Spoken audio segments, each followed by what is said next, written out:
En aquest vídeo aprendrem a assignar cares a un dau amb certes característiques. Diu, tenim un dau en forma de cub amb les següents característiques. Diu, les cares tenen números entre 1 i 3. Val? Per tant, tenen 1, 2 i 3.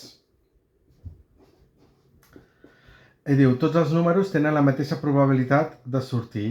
Llavors tenim només 3 possibilitats per posar en cadascuna de les cares i tenim un total de 6 cares.